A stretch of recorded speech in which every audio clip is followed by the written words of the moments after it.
नमस्कार, स्वागत है आप सभी का न्यूज़ वन इंडिया में। मैं हूं आपके साथ शाफनी पटनायक। आजमगढ़ से बीजेपी प्रत्याशी दिनेश लाल यादव ने न्यूज़ वन इंडिया से खास बातचीत की। इस दौरान उन्होंने आजमगढ़ में पिछले 15 महीनों में इतना काम किया कि पिछले 70 साल में नहीं हुआ। आजमगढ़ की जनता ने जिनको चुना था वो उनको छोड़कर भाग गए। आगे और क्या कुछ कहा, सुनिए।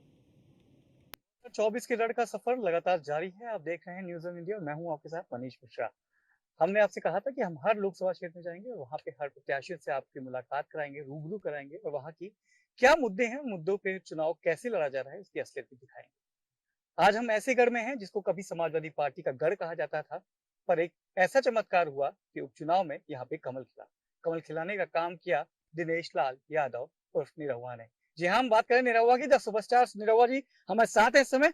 निरहुआ जी, बहुत बहुत स्वागत है आपका न्यूज ऑन इंडिया में। बहुत बहुत धन्यवाद भैया, आप यहाँ तक आए, आजमगढ़ में आए, आपका स्वागत है, अभिनंदन है भैया।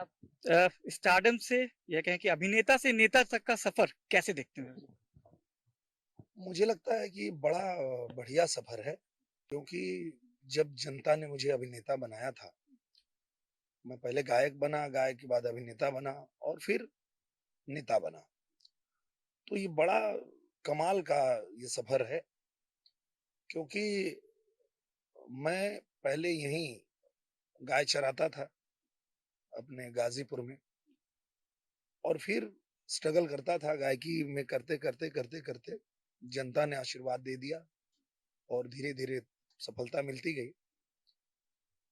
पर जब मुझे अवसर राजनीति में मिला, तो मैंने पाया कि अब मैं वो कर पा रहा हूं अपने जनता के लिए, वो जनता जो मेरे लिए भगवान है, जिन्होंने मुझे सब कुछ बनाया, वो मैं गायक रह के और अभिनेता रह के नहीं कर सकता था जो मैं अब कर पा रहा हूँ। जैसे उसका एक छोटा सा उदाहरण बताता हूँ कि 1.5 साल के लिए मैं आजमगढ़ में सांसद बना, और 1.5 साल में मैंने आजमगढ़ के गरीब परिवार के इलाज के लिए 12 करोड़ रुपए मंगाए, ऑन रिकॉर्ड है 12 करोड़, जो मैं अपने पूरे साल की कमाई लगा देता तो भी नहीं करा पाता।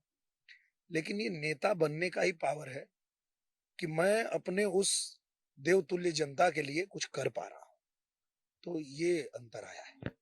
आप बात करें कि विश्वास की, आपने कहा विश्वास किया पार्टी ने, भारतीय जनता पार्टी ने, या कहें कि एक चाय वाले ने एक रिक्शे वाले पे विश्वास जताया, उस विश्वास को आपने कायम किया है। आजमगढ़ की बात करते हैं मेवा जी, क्योंकि आजमगढ़ गढ़ माना जाता था समाजवादी पार्टी का, और आपने वो सीट जीती है जो राष्ट्रीय अध्यक्ष हैं समाजवादी पार्टी के, उनकी आपने जीती। उनके 3.5 साल या उनके किए हुए पहले के कामों के वर्सेस अगर निरहुआ का देखेंगे तो कैसे देखते हैं? मुझे लगता है कि 22 में समाजवादी पार्टी के हारने का कारण ही यही हुआ कि 3.5 साल में उन्होंने कुछ नहीं किया, जीरो, कुछ किया ही नहीं और छोड़ के भाग गए। तो हमने जनता से ये रिक्वेस्ट किया कि आपने देख लिया 3.5 साल, उनको मुझे हरा दिया था 19 में, इनको जिताया था, तो उनका 3.5 साल देखा, अब मेरा 1.5 साल देख लो, दे दो मुझे 1.5 साल। हाँ, मैंने कहा डेढ़, क्योंकि उनको पता था कुछ किए नहीं है, जाके क्या बात क्या करेंगे। तो मैंने कहा था कि मुझे 1.5 साल दीजिए, अब मैं दिखाता हूँ आपको कि जो मैंने कहा था कि श्रीमान आप लोग का वोट यदि पाएंगे, केहू जो किया नहीं करके दिखाएंगे।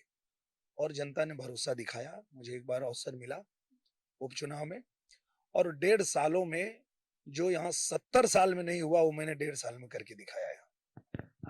चुनाव है, सभी लोग अपने मैनिफेस्टो भी लाते हैं, भारतीय जनता पार्टी भी लाई है। निरहुआ जी की बात करेंगे अगले 5 साल में, क्योंकि एक प्लान ऑफ एक्शन बीजेपी के पास हमेशा रहता है, स्ट्रेटजी रहती है। निरहुआ जी की क्या स्ट्रेटजी, क्या प्लान्स है आजमगढ़ के लिए अगले 5 साल में, आप दूसरी बार चुने जाते हैं तो? मैंने आजमगढ़ में नींव रख दिया है, और अब आजमगढ़ को गोरखपुर बनारस की तरह चमकाना है, और उसके लिए अब मुझे 5 साल चाहिए। जब मुझे 1.5 साल मिला, तो मैंने आजमगढ़ में महायोजना लागू करवा दी जो नहीं थी। और किसी भी शहर को चमकाना है तो पहले तो महायोजना लागू होनी चाहिए, जो थी ही नहीं। 1.5 साल में भागता रहा, दौड़ता रहा, करीब 10 बार मिला मुख्यमंत्री जी को और पास करवा के ही दम लिया, हो गया पास। दूसरी बात, मैं फिर 1.5 साल के अंदर ही भाग दौड़ किया, और हमारे आदरणीय गडकरी जी से जाकर के मैंने आजमगढ़ के लिए रिंग रोड पास करवा लिया है, उसको भी बनाना है। हमारा जो हवाई अड्डा अभी शुरू हुआ है, जहां से लखनऊ के लिए एक उड़ान शुरू हुई है, यहाँ से दुबई के लिए, यहाँ से बंबई के लिए, यहाँ से दिल्ली के लिए उड़ान शुरू हो, इसके लिए उसको अंतर्राष्ट्रीय हवाई अड्डा भी बनाना है और वो पास हो चुका है, सिर्फ बनवाने की आवश्यकता है और वो हम बनाएंगे। इसके बाद जो हमारा, ये बात मैं प्रधानमंत्री जी के सामने रखा था और उन्होंने कहा ठीक है, चुनाव के बाद मिलो, करेंगे। ये जो हमारा आजमगढ़ है, वहाँ माँ तमसा है, जिनको सुंदरीकरण की आवश्यकता है, तमसा रिवर फ्रंट की आवश्यकता है और उसको भी हमको करना है।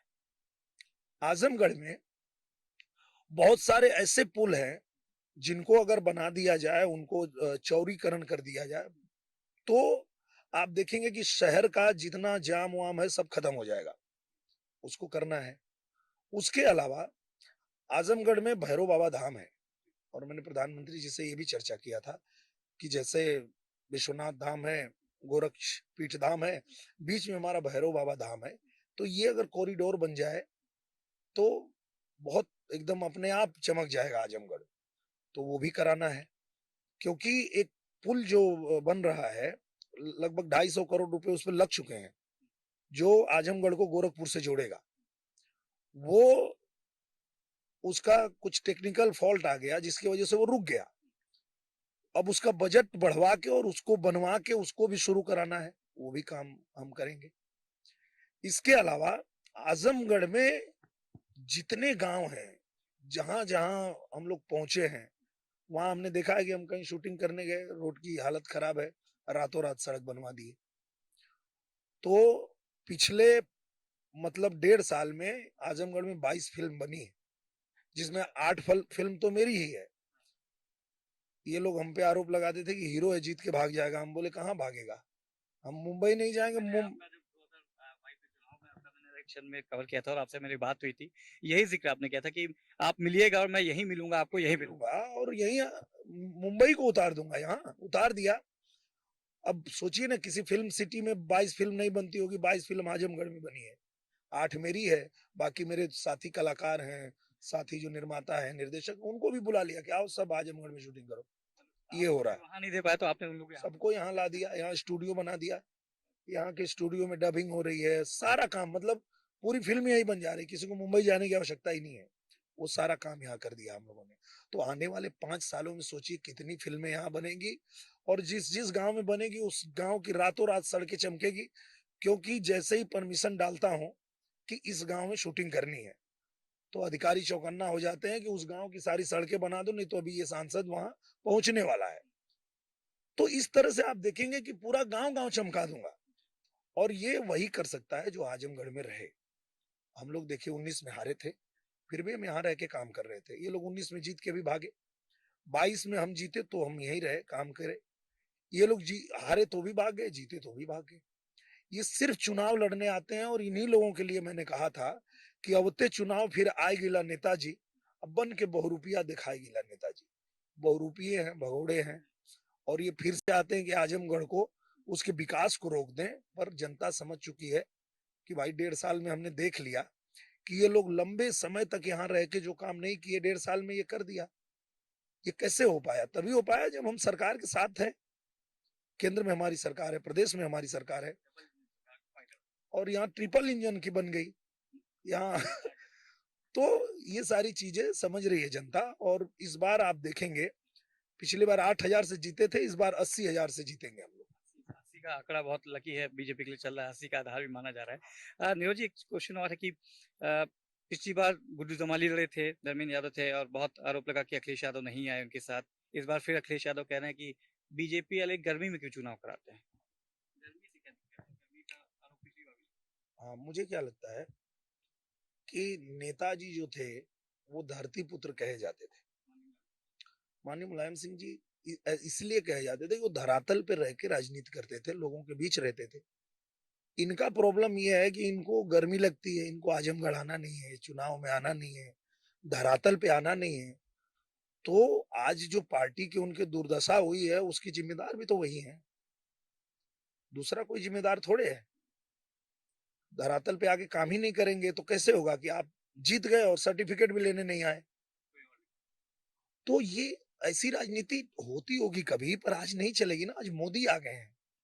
मोदी जी प्रधानमंत्री होते हुए अपने लोकसभा क्षेत्र में 5 साल में 50 बार जाते होंगे। वहाँ का रिकॉर्ड है, वहाँ की जनता ने बताया कि 60 बार आए हैं 9 साल में। बताइए, 60 बार। और अखिलेश यादव से जब पूछेंगे, जो आदमी अपना, कितने बड़े नेता हैं आप, मोदी जी से बड़े नेता हैं कि अपना प्रमाण पत्र नहीं लेने आए? तो ये अंतर है। और मोदी जी ने जब राजनीति चेंज कर दिया कि भाई हर सांसद अपने क्षेत्र में रहेगा, काम करेगा, जनता ने चुना है तो जनता के बीच रहना पड़ेगा। अभी भी ये उसी राजनीति में जी रहे हैं कि वहाँ मुसलमान हैं, वहाँ यादव हैं, वो हमको, हाँ हमको जिता देंगे, हमको जाने की जरूरत नहीं है। इसी ओवर कॉन्फिडेंस में नहीं आते हैं। अब की बार सुना है 22 तारीख को ममता जी भी आ रही हैं, प्रियंका जी भी, राहुल जी भी और अखिलेश यादव खुद आ रहे हैं। तो कैसे देखते हैं आप इस समीकरण को, जो इंडी गठबंधन बना है, उसको कैसे देखते हैं निर्मल जी आप? मुझे लगता है कि चोर लुटेरे नहीं बचेंगे, बज गई इनकी घंटी है, फिर से मोदी ही आएंगे, लिख के लो गारंटी है। तो ये कितना भी जोर लगा लें, कितना भी शोर मचा ले, जीतेगी बीजेपी ही और आएंगे फिर मोदी ही। इसमें कोई दो राय नहीं। सनातन को लेके बहुत चीज बोला इस चुनाव में, देखा गया राम मंदिर को लेके बोला गया। कई नेता ऐसे थे विपक्ष के जिन्होंने कहा कि जब कभी हमारी सरकार आएगी तो हम राम मंदिर को धुलवाएंगे, वो सही नहीं बना, उसको हम फिर से बनवाएंगे। तो क्या जरूरी है राम का नाम लेना, धर्म का नाम लेना चुनाव में? इसके बिना कोई चुनाव नहीं लड़ सकते क्या? मुझे लगता है कि ये लोग बहुत ही भटक चुके हैं और ये अनाप शनाप बकते रहते हैं, और जनता सब समझती है कि भाई ये क्या बकवास कर रहे हैं। क्योंकि देखिए, एक बहुत बड़ी बात बोलने जा रहा हूँ, हो सकता है इस बात पे बहुत विवाद भी हो जाए, पर मैं सच बोल रहा हूँ कि जिसने राम मंदिर को तोड़ा, उसने हिंदुओं का धर्म परिवर्तन भी कराया था। वो इसी उद्देश्य से कराया था कि आने वाले दिनों में कभी भी फिर राम मंदिर बनेगा तो ये जिन हिंदुओं का हम धर्म परिवर्तन करा रहे हैं, इनके नाती पोता उस समय होंगे, उनको पता भी नहीं होगा कि ये भी हिंदुओं की ही वंशज हैं और ये राम मंदिर का विरोध करेंगे।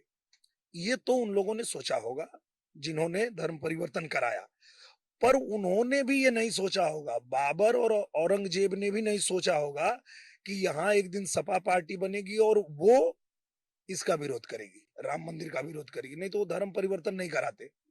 वो सोचते कि ये जब मंदिर बनेगा तो उसका विरोध करने के लिए सपा रहेगी, इन हिंदुओं को धर्म परिवर्तन कराने की जरूरत नहीं पड़ेगी। पर आप सोचिए कि ये लोग कुछ भी बोलते समय सोचते नहीं है कि जो कृष्ण भगवान कहते हैं कि यदा यदा ही धर्मस्य ग्लानिर्भवति भारत अभ्युत्थानम अधर्मस्य तदात्मानम सृजाम्यहम्। जब जब इस धरती पे धर्म की हानि होगी, तब तब धर्म की रक्षा करने के लिए मैं आऊंगा। और उनके ही वंश में पैदा हुए लोग उसी धर्म का विरोध करेंगे और अनाप शनाप बकेंगे, ये किसी ने सोचा होगा? खुद ही कहते हैं मैं कृष्ण का वंशज हूँ, लोग कृष्ण के वंशज हैं, मैं अपना मंदिर बनवा रहा हूँ, पर अपने विधायकों को नहीं जाने दिया। और वो विधायक जब आपके साथ जुड़े, क्रॉस वोटिंग की, उसके बाद वो फफक फक के रोते देखे गए। तो किसी को जाने से रोकना, ये किसी पार्टी का हो सकता है, किसी की पार्टी का मापदंड हो सकता है कि आप मंदिर जाने से रोक दें। तो मैं वही कहना चाह रहा था कि ये तुष्टीकरण की राजनीति अब इस देश में नहीं चलेगी। अखिलेश यादव जी को लगता है कि वो हमारे धर्म को गाली देके, हमारे भगवान को गाली देके, हमारे मंदिर को गाली देके वो किसी को खुश कर लेंगे, पर वो लोग भी जानते हैं कि ये ठग रहा है। एक सामने आदमी है जो राशन देता है, पूछता ही नहीं धर्म तुम्हारा क्या है। आपको आवास देता है, पूछता ही नहीं है कि तुम हिंदू हो कि मुसलमान हो। जब वो खाते में पैसा देता है, पूछता ही नहीं कि भाई तुम हिंदू हो कि मुसलमान हो। सारी सुविधाएं देते हैं और बिना भेदभाव के देते हैं। और एक तरफ ये हैं जो बस सोचते हैं कि मोदी का विरोध करेंगे तो ये लोग खुश हो जाएंगे, राम मंदिर का विरोध करेंगे। सब तो छोड़िए, मुझे तो हंसी आती है, ये आदमी वैक्सीन का भी विरोध कर दिया। मतलब इतना बचकाना हरकत और एक पूर्व मुख्यमंत्री करे, ये कैसा लगता है कि पूरी दुनिया तबाह हो रही थी और भारत के वैज्ञानिकों ने वैक्सीन बनाया और हमारे भारत के लोगों की जान बचाई, फ्री में वैक्सीन लगा और ये कितना गैर जिम्मेदाराना हरकत किया इन्होंने कि कहा कि नहीं ये मोदी का वैक्सीन है, कोई नहीं लगवाएगा, हम नहीं लगवाएंगे, हमारे लोग नहीं लगवाएंगे। तो आप सोचिए कि ये किस तरह की राजनीति करते हैं। पहले लोग विरोध करते थे कांग्रेस की, मुफ्त राशन देते हैं, बेरोजगार बना रहे हैं, खाते में पैसा डालते हैं, बेरोजगार बना रहे हैं, काम नहीं करने आते। अब खड़गे आते हैं लखनऊ, बोलते हैं कि मैं 5 की जगह 10 किलो मुफ्त राशन दूंगा। और राहुल गांधी रायबरेली में कहते हैं कि 8500 रुपए 1 जुलाई से आपके अकाउंट में खटाखट खटाखट खटाखट आने लगे। खटाखट आएगा। इनका स्टैंड ही पता नहीं चलता है कि इनका स्टैंड क्या है। कि भाई तुम जो कोरोना काल में लोग घर से बाहर नहीं निकल पा रहे थे, नौकरियां छूट गई, तो ये तो प्रधानमंत्री नरेंद्र मोदी थे कि जान बच गई, दवा भी मिल गई और भोजन भी मिल गया। उसका भी ये लोग विरोध कर रहे थे कि ये राशन दे के ऐसा कर रहे हैं वैसा कर रहे हैं, फिर कह रहे हैं हम भी देंगे। तो पहले डिसाइड करो करोगे क्या। इनका जो है, मुझे लगता है कि ये लोग रोज कुछ कुछ नया नया सोचते हैं और सोच के कुछ नया नया बोलते हैं, पर जो लोग आज तक अपना प्रधानमंत्री कैंडिडेट नहीं बता पाए, ये गठबंधन तो बनाए पर बता नहीं पाए कि कौन प्रधानमंत्री होगा। इनसे क्या उम्मीद किया जाए। हर स्टेट में एक प्रधानमंत्री कैंडिडेट है। कैंडिडेट हर जगह एक है, इनसे क्या उम्मीद करेगा देश। और देश ने तो बता दिया 4 चरण का चुनाव हो गया है और क्लियर हो गया, प्रधानमंत्री मोदी जी ही बन रहे हैं। आगे तो ये जो हम लोग मेहनत कर रहे हैं सुबह 6 बजे से लेकर रात के 2 बजे तक, ये 400 पार करने के लिए कर रहे हैं, क्योंकि अब की बार 400 पार ये करना ही है। फिर एक बार मोदी सरकार वो तो बनी रही है, अब 400 पार के लिए मेहनत हो रही है। एक और आखिरी सवाल है, क्योंकि देखा गया है वोटिंग परसेंटेज को लेकर थोड़ी सी चिंता है, बहुत ज्यादा तपिश भी है। आप अपने क्षेत्रवासियों से, पूरे देश की जनता से वोटिंग जो अगले 5, 6, 7 चरण में होना है, उसके लिए कुछ अपील करना चाहेंगे? हम लोग तो गांव-गांव देखिए घूम ही रहे हैं, अपील कर ही रहे हैं और उसी का असर है कि हमारे लोग तो जम के वोटिंग कर रहे हैं और इसीलिए हमारी सीटें आ रही है। इनको गर्मी लग रही है, ये आ ही नहीं रहे क्षेत्र में कि आके लोगों से निवेदन करें। तो ये भी हताश हैं, विपक्ष भी हताश है और विपक्ष का जो वोटर है, सपोर्टर है, वो भी हताश है। वो भी नहीं जा रहा है। जो गिरा है परसेंटेज उसका यही कारण है कि न इनके नेता आ रहे हैं, न निवेदन कर रहे हैं, न वो लोग जा रहे हैं। पर वो लोग ना जाएं तो अच्छा है, ये लोग ना आए तो अच्छा है, पर हम तो अपने लोगों से यही निवेदन करते हैं कि भैया आपका ये सबसे बड़ा अधिकार है मत देना और आप जरूर जाइए, मतदान केंद्र पे जाइए और अपना वोट जरूर डालिए। ये आपका सबसे बड़ा अधिकार है और ये लोकतंत्र का सबसे बड़ा पर्व है। किसी भी पूजा पाठ त्योहार से ज्यादा उल्लास के साथ इस त्योहार को मनाइए, यही आपसे विनती है। नेता के तौर पे तो मैं नहीं कह सकता, क्योंकि आप लोग बहुत स्पीच देंगे, पर ये मौका छोड़ नहीं सकता कि निरहुआ जी बगल में बैठे हो और उनका एक कोई बढ़िया सा गीत हो के इस कार्यक्रम को समाप्त करें। मैं पहले क्लोजिंग कर दे रहा हूँ और नीरव जी के गाने से फिर हम अपने शो को खत्म करेंगे। लोकसभा आजमगढ़ की है, बढ़िया यहाँ पे प्रचार चल रहा है लगातार। देश लाल निरहुआ सुपरस्टार अपने धरातल पे उतर के काम कर रहे हैं। सीरियस और नॉन सीरियस के बीच का चुनाव बताया जा रहा है कि आप अगर सीरियस है, अपने पब्लिक के बीच में आएंगे, अपनी जनता के बीच में आएंगे, छोड़ के नहीं भागेंगे, तो यकीन मानिए जनता आपको सरों आंखों पे रखेगी। हालांकि यहाँ पे 25 तारीख को वोटिंग है और 4 तारीख को जब रिजल्ट आएंगे तो हम फिर से एक बार निरहुआ जी से मुलाकात करेंगे, देखेंगे कितनी सच्चाई है इनकी बातों में और किस तरह से माहौल उस समय का रहता है। बहरहाल ओवर टू निरहुआ जी, और निरहुआ जी अपने एक बढ़िया से गीत के साथ इसको खत्म करेंगे। बिल्कुल, आजकल आजमगढ़ में गांव-गांव में एक ही गाना चल रहा है, बच्चे गा रहे हैं कि 15 महीना में 15 साल से ज्यादा काम करवले बा, केहू जवन ना करे पवलस, कके निरहुआ देखवले बा। पूरा आजमगढ़ चमके लागल, सबके साफ दिखाते बा। आजमगढ़ के बच्चा बच्चा दिनेश लाल यादव के साथे बा। आजमगढ़ के बच्चा बच्चा निरहुआ भैया के साथे बा। बहुत बहुत धन्यवाद। बहुत बहुत धन्यवाद। और मेरे सहयोगी कैमरामैन वीरेंद्र प्रजापति के साथ हम अगले फिर से एक चुनावी सफर में मिलेंगे और अगली लोकसभा के वहां के प्रत्याशी से जानेंगे कि उनके मुद्दे क्या हैं और उनकी चुनावी रणनीति क्या है। मनीष मिश्रा, न्यूज इंडिया के लिए आज